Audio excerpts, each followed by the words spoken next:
So guys, have you ever wanted to go practice your photography, but it's maybe the dead of winter and you live in Michigan, or you could live in Georgia or South Carolina in the winter and there's not going to be much color outside and it's cold, there's not much to do. And you're like, how do I practice? I want to practice, but there's just nothing to practice on.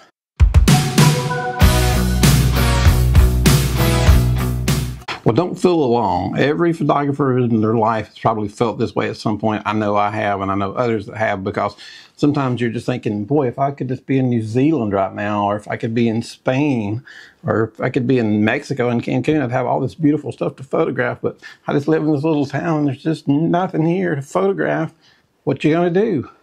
Well, the first thing you need to do as a photographer is you need to train your eye, because when you get to events, if it's a wedding or event, whatever kind of photography you're doing, model, family, whatever it is, you're gonna need to be creative. So you need to train your eye to become creative. So especially in the moments when there's nothing to photograph is the time that you need to find something to photograph. This way you will train your eye to look for certain things.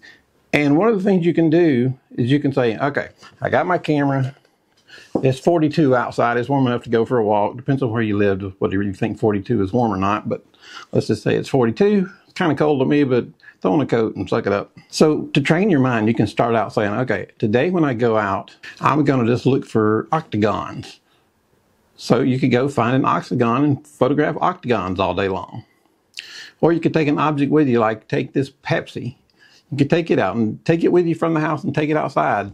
And, you know, if you shoot one and it's boring, set it down on the ground, get on the ground and photograph it and practice your depth of field. Or you could say, hey, today I want to go out, I want to go for a walk. It's 42 degrees again.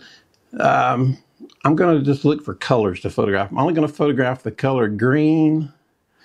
That's a pretty wide range of things that are green. So you could narrow it down and say, I'm going to photograph orange. You probably won't find as much orange as you will green. So you'll train your eye to look for orange in the weird places. And then when you find this color, photograph it in an interesting way. Work on your depth of field. Work on your composition. So, you know, you're kind of training your eye as you go along. And then once you find that object, subject, color, whatever it is you're looking for, maybe you're shooting something funny, like I'm just going to go photograph old burn barrels. You know, when you find them, you know, shoot a picture of them, and then maybe practice doing something a little more creative with it. So that accomplishes a couple of things. A, it trains your eyes to look for something creative to do. And then when you find it, you can find a way to get a little bit more creative with it. So, and I posted some pictures up top so that you could see a while ago, but some of those are creative and some of them were just boring. But that gives you an idea. You can look for, you know, you can go for octagons, you can go for colors. Take an object with you from your house and just place it in areas wherever you go. You can find something. And I heard another photographer one time say, like, take an orange or an apple and photograph it 25 different ways. That very same apple, find 25 different ways to photograph this apple.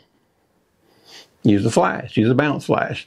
Put it on the table with other apples. Put an apple in the middle of a bunch of oranges. Take it, put it outside. There's, you know, you can do a million different things. You can photograph that thing all kinds of different ways if you just keep working at it. And as you go, you will progress and you'll get more and more ideas. And in the long run, that will make you a better photographer, because it's easy to photograph. If you're standing on the beach in Greece or something, you can always photograph all those beautiful houses, you know, those houses that come down the side of the mountain and you got the ocean.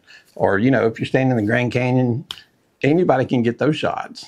But you want to be able, in your career or in your hobby, you want to be able to see what other people don't see and be able to photograph it creatively. So, you know, it's not a long video today. Just wanted to give you guys some ideas on how to practice, because, you know, I've done the same thing. I've gotten up before and thought, okay, I got a new lens, whatever. What? I can't find anything to shoot. I'm bored to death. Everything's dull.